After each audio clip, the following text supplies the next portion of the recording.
Let's talk a little bit about Bosa and Floyd and what this tandem can produce.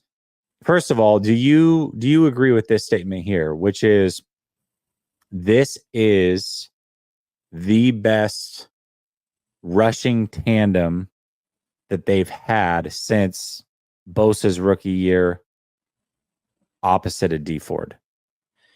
Absolutely. I mean, this is the first time since Bosa's been quote unquote Bosa that he's had another guy that's gotten double digit sacks in the league consistently, right? Um, so yeah, I think that's something to be very excited about. That there's somebody that can win one on one that has shown the ability to, put up double digit sacks. I think last year wasn't he? Was he at double digits last year? I think he had 10 If last he year. wasn't, he's sat between like 9.5 and 10.5 for 3 straight years. He's like right Yeah, there. yeah. So absolutely, I think outside of D Ford and Bosa's rookie season, this is the best combination we've had. Oh, yeah, I agree with that. And not only from a standpoint of production, but also a standpoint of how that production gets done. Because I believe like there's multiple different archetypes for pass rushers. Like there's guys that are heavy and they bull rush to get to the quarterback. There are guys that are very quick and just beat you off the line like Hassan Reddick and get to the quarterback. Then there are your technicians like a Bosa who uses every move in the book to get to the quarterback. I've always felt since we saw D Ford here, and it was such a short stint, unfortunately, but when he played, there was a massive difference of when he was playing and when he wasn't. That the perfect archetype opposite of Bosa is that pure speed rusher. And that's what you get in Floyd. And so it's not just that he's productive, but it's how he's productive. So now you've got essentially your speed rusher opposite of your technician. And I think that's the perfect archetypes to be together. So I think there's multiple ways to look at it and say, yes, this is the best. But now that we agree that it is, the question is what are the expectations? Because you are talking about Floyd, who is a 10 sack guy almost every year. Bosa in a down year had 10.5 sacks, but now he's the highest paid edge rusher in the league.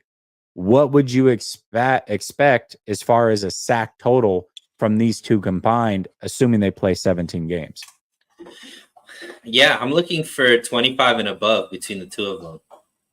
I think that's a realistic number. And I think there's potential to even get to 30 between the two of them, depending on how good Bosa can be. But anything less than 25 to me, Jesse, would be a disappointment. Would it be uncivilized? It would be uncivilized. Only a few nerds in the chat are going to recognize that one. Okay. I agree. I think 25 is probably that number. I think you're probably arriving at the 25 saying Bosa's got to get to 15. Floyd's got to hold, serve, and get to his 10. Or maybe he gets to 9.5 and Bosa's at 15.5. And again, sacks are not everything, but they are something. They are very important. And if Bosa is going to make the kind of money that he's making, he's going to have to be able to get home at a much higher clip than 10.5 sacks or whatever he had last year. So I would expect bare minimum 15 from him and then Floyd holding serve. I think that's fair. I would like it to be 27 plus. I would prefer that, but 25's got to be the floor. Yeah, I agree. And I think it's possible, and potentially they could even help one thing that I think this tandem has that first tandem didn't have was a better secondary. So I think this secondary can maybe help them get some more production as well. Yeah, absolutely. And Atane's interpreter says, remember after the Browns game, folks thought Randy Gregory was the solution. Well, I mean, Gregory's kind of that poor man's D Ford Floyd get out where it's like he's got the speed, he's got the body type, but he's just not quite at the level of those two guys. And I think that's why Floyd being here really brings up the floor of what the expectations are, because I think Gregory's a good rotational guy, but he's just not that guy that can be the starter and get you 10 plus sacks. So that's something that Yeah, and Floyd he's has coming been. off injuries and things like that too. So Mhm. we were hoping to get the best of Gregory, where I think with Floyd, he hasn't had a dip in his production. We're foreseeably getting, even though age wise he's up there, as far as production, he still is producing at a very high clip. Absolutely. And Marco brings up a good point. Do we get production from Beal, who's a speed guy? I hope so.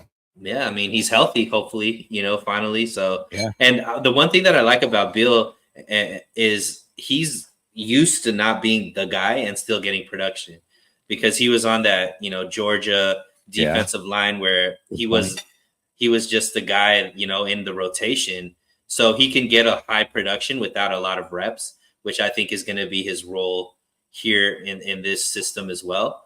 And if he could get, 6 sacks like he did in college, 6 to 8 like he would get in college, I think that'd be phenomenal.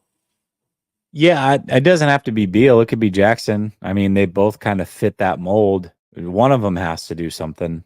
I mean, if not, they might be acquiring another guy at the trade deadline again. I mean, this is kind of what they've done. I don't know. I just hope that one of those two certainly can step up. Beal's going into year 2, so maybe he has more of a chance. Rookies don't necessarily come in and make huge noise, especially drafted that late. Jackson, unfortunately, is going into year 3, made a ton of noise week 1, and then that was basically it. But ultimately, those were Armstead sacks anyways. He was just there for cleanup. So I don't know. We'll see how it goes, but I think if this defensive line is really going to reach its potential, one of those two guys certainly has to step up and be a rotational piece and probably bring home 4 to 6 sacks themselves. So I agree. Kendrick Lamar says, "Hey Jesse, I'm a Hawks fan. I have a question for you. Are you worried about the Super Bowl hangover? I know when we lost that Super Bowl to the Patriots, that to me that was the beginning of the end of Pete Carroll." Ooh, that's an interesting topic. I don't know, man. I don't know how to quantify a Super Bowl hangover. I really don't. And so it obviously exists because these teams that lose Super Bowls for the most part, unless you're a Tom Brady led team, they don't get back the next year. And the Chiefs, even with Patrick Mahomes, very close, right? But I think they ended up losing to the Bengals the next year, if I'm not mistaken. So it's like, man, it is really, really hard to get back there. I don't know if I'm concerned about the hangover as much as I am just the league kind of catching up. Last year was a perfect opportunity for the 49ers. The NFC was down. Hell, the Chiefs were down. I don't even think that on paper they were near the best team in the AFC, but they made it out of the AFC, but they made it out of the AFC and still won a Super Bowl. And that was coming in banged up, tons of injuries in the trenches, and they still found a way. So I just don't know how the 49ers go back, do it again with a NFC that has gotten better and the Chiefs presumably getting better. And that's assuming the Chiefs even make it back themselves. Some of these other teams in the AFC are absolutely incredible. So that would be more my concern, more so than just like this mystery hangover that I don't know how to quantify.